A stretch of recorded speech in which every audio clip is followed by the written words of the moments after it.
Good morning, everybody, and welcome to the first webinar of Capital Project. Today, we will introduce you to the ITS e-learning platform. We will give you some information about the project, of course, and you will discover about the tools provided by the project on how to learn more about ITS and cooperative ITS. So my name is Monica Giannini. I'm a senior manager in Ertico, and I will be the first speaker today in this webinar, together with my colleague Julia, who will follow up and bring you a little bit more into the details of the e-learning platform. You are muted, so you are in principle not able to interact, at least if we don't give you the right of presenter.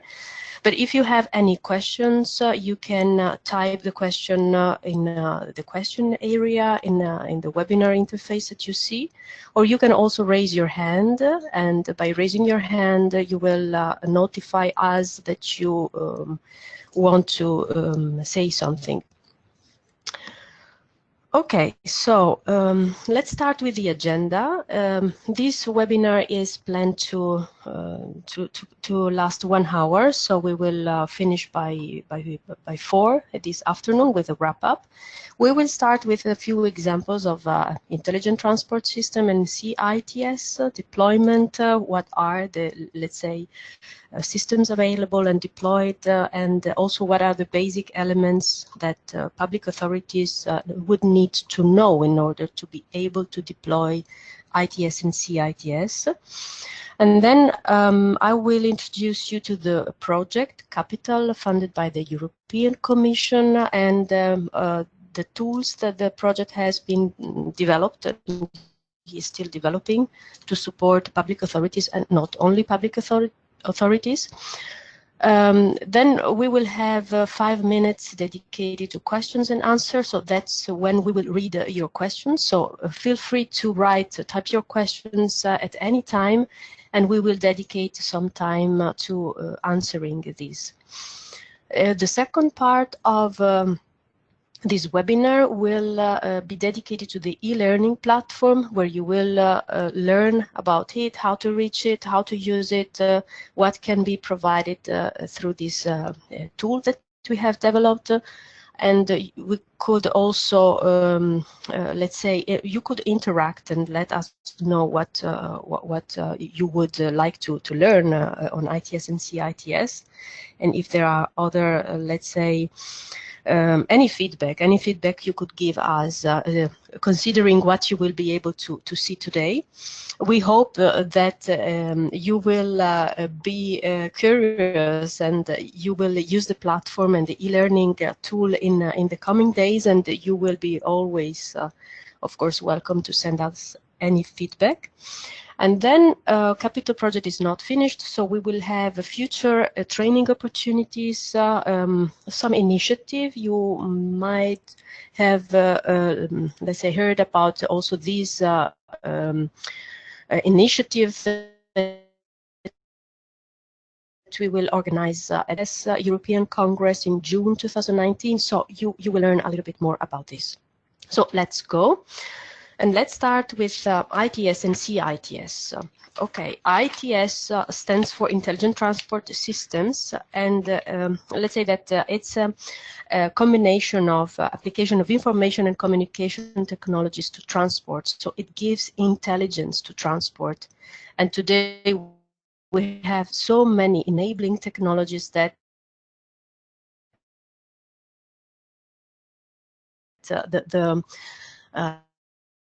let's say, evolution of ITS into cooperative ITS. It's the next step in intelligent transport system development, and it's enabled by wireless communication between vehicles, other road users, roadside units, and back office systems. So it's really a community of connected objects that can really enhance and bring additional intelligence to transport. Would like to give you some example of what we are talking about, just to have a common understanding.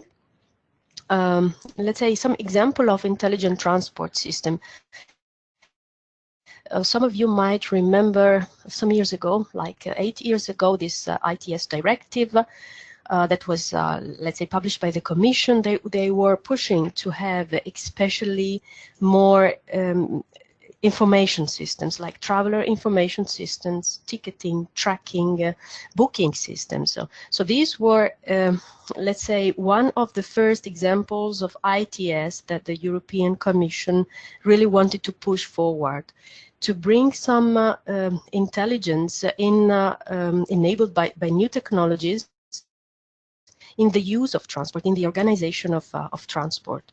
So we have like tracking systems, monitoring systems that are, let's say, the usual systems deployed by public transport companies, by public transport authorities, for example. Then we have additional ITS like speed alert systems, blind spot information systems, who are supporting both drivers but also enforcers. Dynamic traffic management and local danger warnings. These are additional examples of intelligent transport system.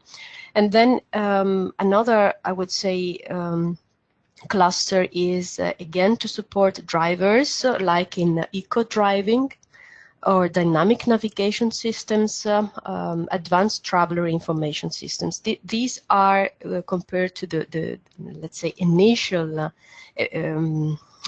systems providing information to travelers and enhanced. And the enhancement is continuous because there are more and more technologies available. And that's also coming from the connectivity, let's say, technology available, that we have started to listen, to hear more and more about cooperative ITS. Here is a simple list of cooperative ITS.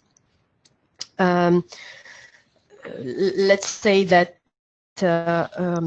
CITS services can provide information about other road users or the environment ahead to the vehicles, even before the vehicle is in the situation where it could use its own sensors. And so it allows for warnings, guidance, corrective actions earlier and with more precision than with the previously mentioned ITS services. And the information can come from roadside infrastructure or from other vehicles, as mentioned. And they are, in many cases, more developed iteration of the ITS services that require closer presence to the situation and good conditions, like, for example, a motorcycle occluded by a truck, and the CITS mitigates this requirement. By enabling a communication channel between road infrastructure and vehicles, cooperative ITS services can provide the user with information about the route they are taking, such as warning them about upcoming road hazards, for example, slow or stationary vehicles, congestions, or other road conditions, or even weather conditions, and real-time actual information about the contents of the traffic signs along the road provided by a trusted source. So cooperative ITS rules what are your senses as a driver, for example, but also as enforcement, as public authorities. So they give you additional eyes, additional senses. We are also talking, for example, about the electronic horizon. It's much more than the horizon that you see with your eyes, because there is additional information that can be provided to you by sensors, let's say, distributed along the road, and so on. Also, for example, a common application is related to emergency vehicles, because they could themselves send warning signals to other vehicles on the road, so they extend the, let's say, capacity of sending signals through their usual tools like so that they have more time to plan how to give way to the emergency vehicle.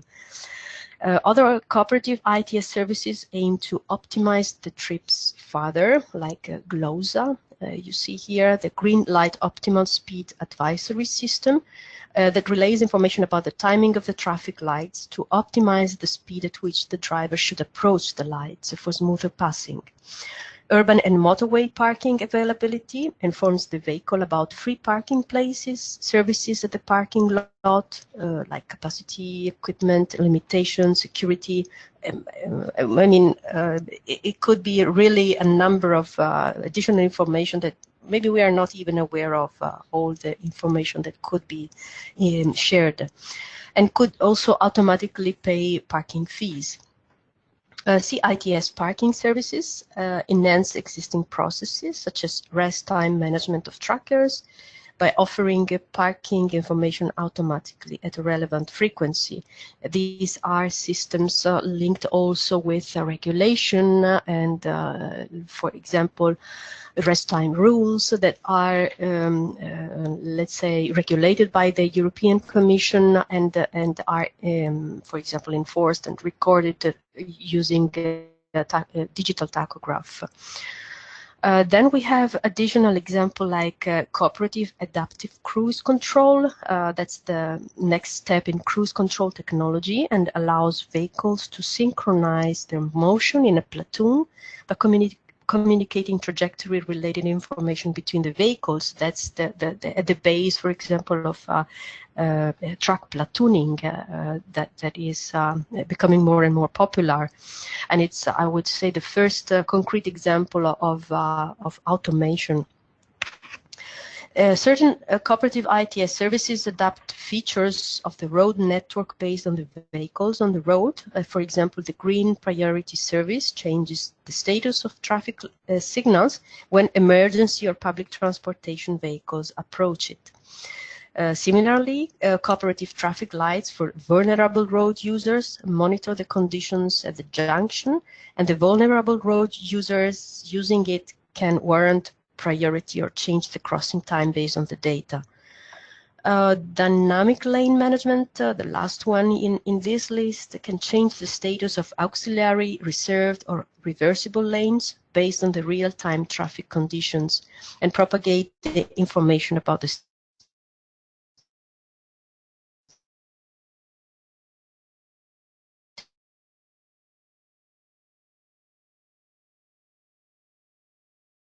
status change to the vehicles. Cooperative ITS services to be delivered based on the amount of benefits to drivers and the ease of delivery, starting from hazard warnings and advisory services. And with time, more intelligent, advanced, and dynamic services will be implemented. And the European Commission has also supporting projects with funding. Among the activities promoted by the EC, it is worth mentioning an Horizon 2020 project called the C-Mobile that is working on large-scale deployment of CITS. It's a kind of, let's say, twin project with capital, and I also invite you to ask for more information or contact us for more information if you are interested.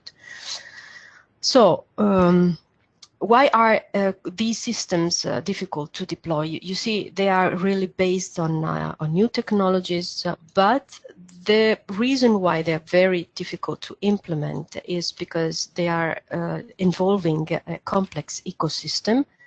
We have identified these, let's say, as the initial, at least, actors to be considered in the deployment of any cooperative ITS or ITS. And there is lack of knowledge, especially in public authorities, who are usually those in charge of deploying ITS and CITS. And if the benefit of ITS and CITS is more or less known, it's difficult to really grasp some aspects related to the deployment of ITS and CITS. And this is exactly when we come to the capital project, because in this project we are exactly trying to give an answer to this lack of knowledge about ITS and CITS. So the project is funded by the European Commission and aimed at the beginning at identifying what are the capacity needs in ITS and CITS. So we conducted some research surveys and identified like some gaps in, as you can see in this slide, what are the relevant technologies and standards, what are the procurement models involved, business models as well, legal issues, what are the best practices, is anybody, let's say, already experienced in terms of deployment of these solutions, and so on. All this information you can also find in some of the deliverables of the project, some of the reports, the analysis that were conducted at the beginning. So this has led us to the identification of capacity needs in different stakeholders, but mainly, again, as mentioned before, among public administration and public authorities. So public authorities have been identified as the main target for the project, and that's why we have organized a number of training workshops for them. We have organized webinars. This is the first. Of course, this is not limited to public authorities only, but again, that was identified as the main target group for this kind of activity. And training programs to be organized within the framework of the project span from access and management of data, cooperative ITS, and we have mentioned some at the beginning, passenger transport services, traffic management, and so on. Also, an important aspect is provision of best practices. Again, who has done this, especially in regards to evaluation methods, cost-benefit analysis, procurement, business models. And how is Capital filling the gap? We have, let's say, developed an approach that is, as mentioned, assessment of capacity needs and knowledge gaps. The second has been developing a community engagement plan, then provide tools and methods to fill the capacity gaps. And these are basically three tools that we are delivering. The e-learning platform, and you will learn more about this specific tool in the second part of this webinar. Transferability Handbook, which is a collection of best practices, and workshops that are also another way to really provide more customized training and face-to-face, through face-to-face workshops. What we would like to do at the end of the project, before the end of the project actually, is to set up a new concept for a sustainable and long-term engagement. And this webinar today is also to further assess the need and further assess what could be the value and the business model for this kind of, let's say, services. I will bring you, let's say, quickly through the three tools that are that have been developed by the project. The first is the e-learning platform, and my colleague Julia will teach you more about this later. Then we have, as mentioned, the Transferability Handbook, and here I would only like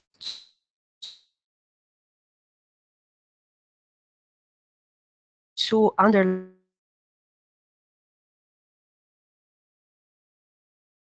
structuring to structure the best practices that we are collecting in ITS and CITS deployment. And these you see on the right of the slide on your screen, these are 6 different elements that we consider are essential for public authorities to know, to understand better in order to be able to better deploy ITS and CITS. So first of all, it's about the needs and challenges. What are, let's say, the needs and challenges that the ITS solutions is addressing? Then the technical description of the solution of the service provided. So public authorities need to know a little bit about the technologies, especially in terms of interoperability, for example. Then business model, we have seen that there are different stakeholders involved, so it's important to understand the business model and the stakeholders involved, how to engage with them, and then the value in use, what is the positive impact created by the deployment of this solution. The third tool that was developed by Capital Project is, let's say, practical implementation of live training workshops. We have today training happening in Greece, on the map different locations where we have organized training. So there are some still to be organized. And one will be in conjunction, as mentioned, with the ITS European Congress. Then I would say that before going into the e-learning platform, we can see already if there is any question from your side, because we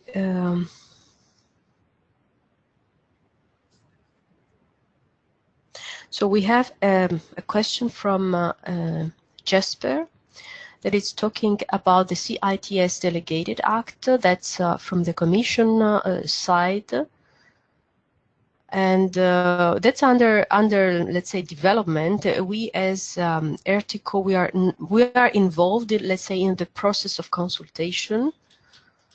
I think it should be adopted before the end of 2019, but I'm not quite sure. I think that would be more a question for the European Commission.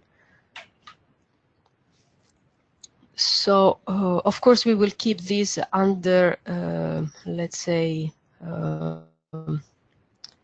we will monitor this, because that's we work more on the deployment side, but we of course are interested in what is let's say being discussed in terms of regulation. I don't see other question for the moment, so I don't know if there is any other question. Maybe we wait just a few seconds.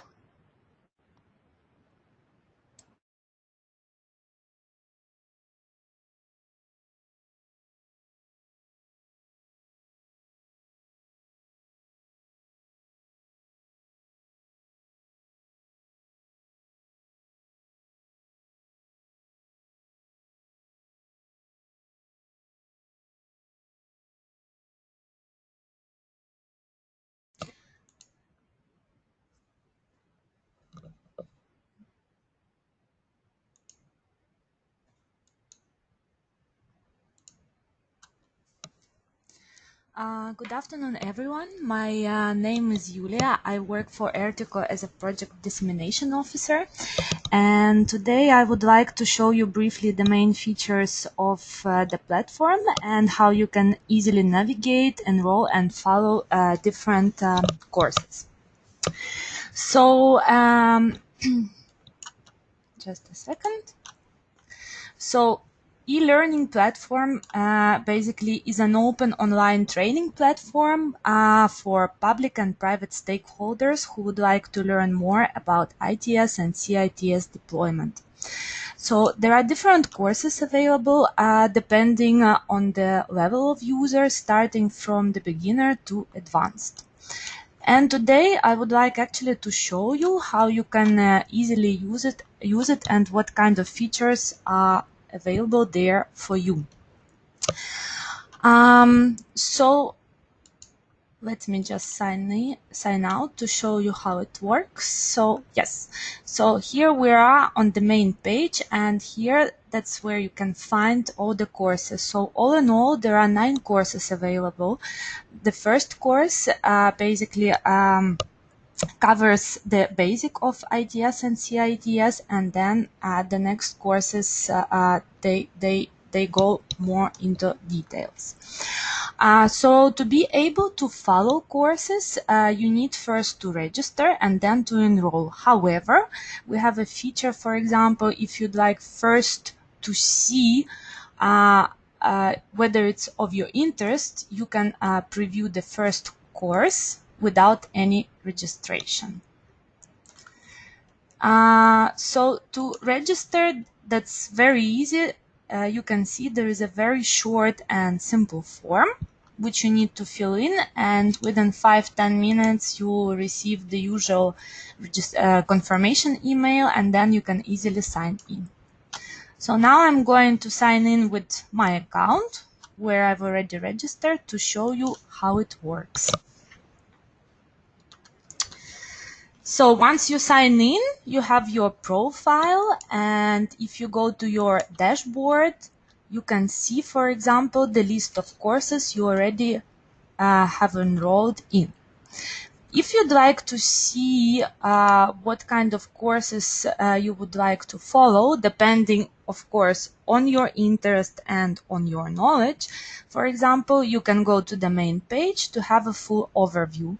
Let's say, for example, I would like to check what the course number 5 is about. You simply go to an overview where you can find all the useful information. If you are interested, you simply press to enroll and you're in. Afterwards, you can view the course. Sometimes it takes some time.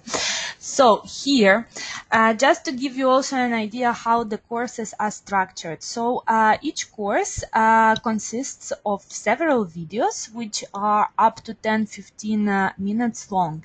And after each course, there is a quiz where you can test and see whether all the information was well perceived.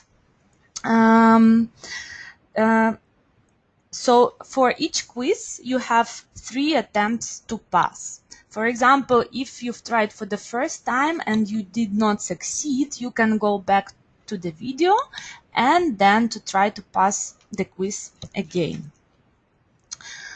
Another important point to mention that also, yes, here you have the pre-course survey and post-course survey. That's why, because we are constantly trying to improve your user experience. So, for example, if you have any feedback for us, please feel free to send it. That will be much appreciated. Also, something to be mentioned that, for example, to be able to go to the next quiz, first you need to either successfully or unsuccessfully to complete the first one. Once you used your 3 attempts, you will receive the right answers. So once you are done with quiz 1, you will have access to the next one.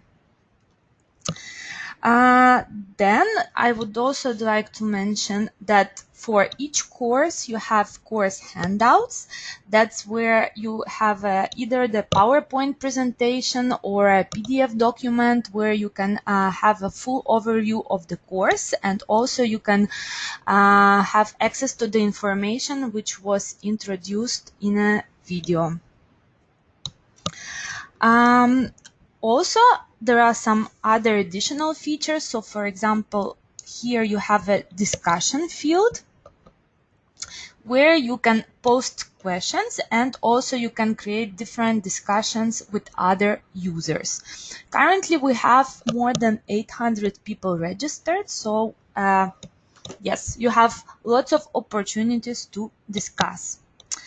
Another option here, after the discussion, you have also the progress.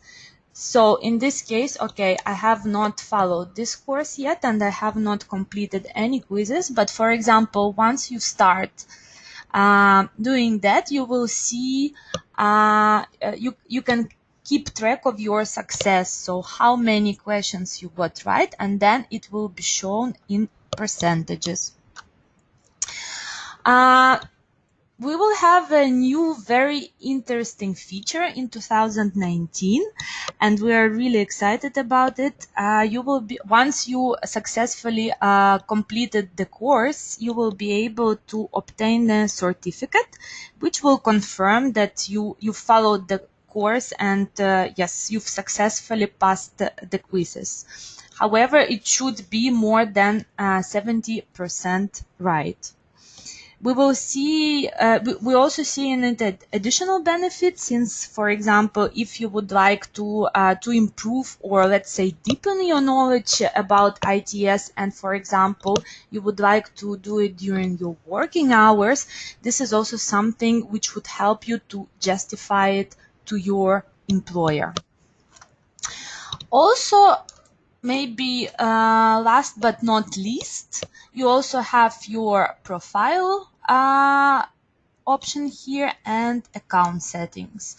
So here, for example, you can set up your preference language, your country zone, also your educational level, as well as you have my profile, for example, where you can update your short bio. So like that, you can make it more visible and create more interaction with other users. I think that's all from my side. If you have any questions, please feel free to send them. And of course, yes, if you, for example, have some ideas how to make it user-friendly, or you have any feedback for us, please feel free to send. And important, maybe the last thing to mention, that you can actually enroll in any of the courses, so it does not have to start with the course 1. You can pick up any course depending on your interest and knowledge, and just follow it. Thank you.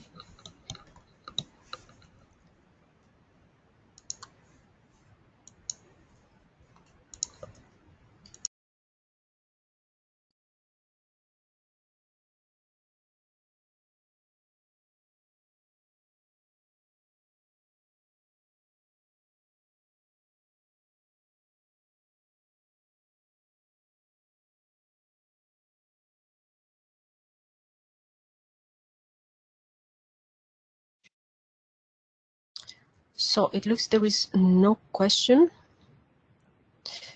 So we will, oh, there is one question, I see. Yeah, there is a question about courses period. These courses are accessible at any time. They are online. You just have to register, and then you can access any course you want at your pace. So you can choose when to have them. It's really based on your availability. So there is they are still available and open. We wait maybe for other question, if any.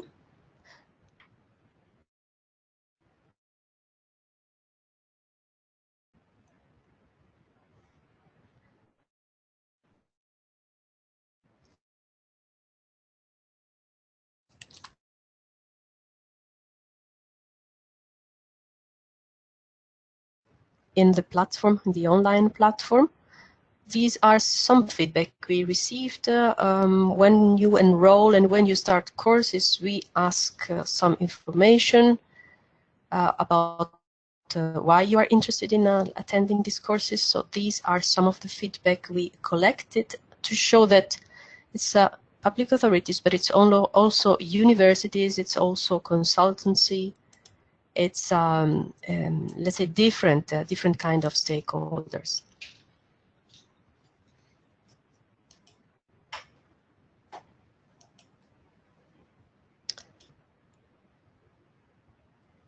This is to introduce you to some of the next activities that we will organize.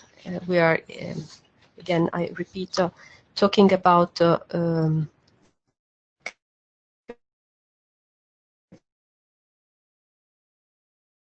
capacity building and training. And we are in the framework of a capital project funded by the European Commission. We still have 1 year, more or less, to go before the end of the project. So we are organizing some additional activities to disseminate the project, but also to really organize real-life training. And one of the biggest, I would say, event that we will organize would be in the framework of the ITS European Congress that will happen next year in June, from the 3rd to 6th of June 2019 in Brainport, Eindhoven in the Netherlands. And we will organize 2 training sessions for cities, but not only. And in the framework of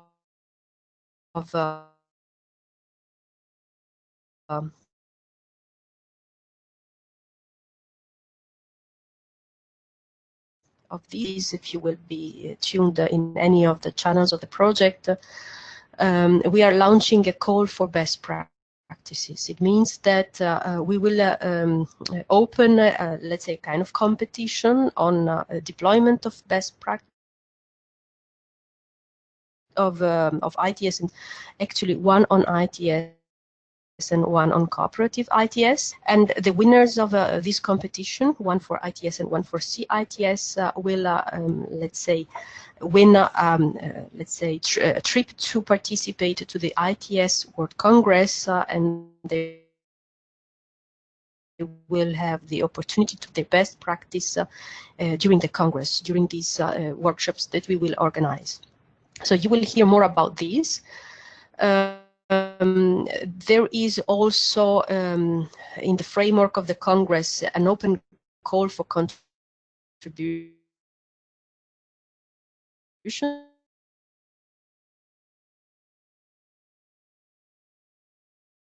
That's also another opportunity to participate and learn more. There is also a call for papers and call for sessions that will be open until the 11th of January 2019. And these are the main topics that will be discussed during the Congress. It's, let's say, a Congress that usually attracts over 3,500 people. That's the European version. So more than 150 stands with companies providing solutions in ITS, CITS. So that's a good moment, a good way to learn more, absolutely learn more about the topics. And that's also where CPs and high-level government state representatives gather to discuss about the deployment of ITS, and also with a wide coverage from the media. There will be also additional webinars. So this was the first one in a series of 6 projects. So this was kind of introductory webinar on especially the e-learning platform. Next webinars will be more focused on different topics. We will have a webinar in January 2019 on ITS and CITS standards, testing and certification, followed by an impact assessment of ITS and CITS in February. Then we will talk more about the financial incentives, business models, and CITS deployment, procurement, and these kind of, let's say, aspects related to deployment of these systems. Then again, on deployment of ITS and CITS, but more from, let's say, different perspective, including technical, regulatory, and let's say this kind also of activities around the deployment of ITS. And then the last, but not least, will be the presentation of Transferability Handbook. That is a collection of best practices. This will be launched just before, say, the Congress in the Netherlands, the ITS European Congress, and it will be formally announced, publicly announced during the Congress. So this webinar will be, let's say, a preview of what will be presented in June. This was, let's say, the last information that we wanted to share with you. We are still maybe open for a few minutes for questions from your side. You're quite silent, so I hope we were able to share with you some good information, some interesting information. Feel free to ask any question. We'll leave the floor open to questions that you can write in the system.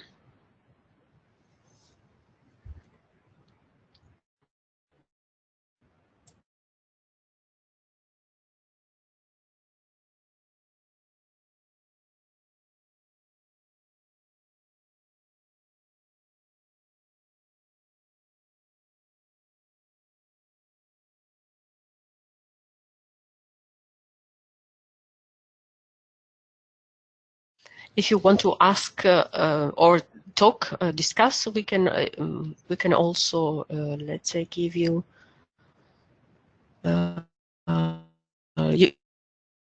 give you the floor. Just raise your hand.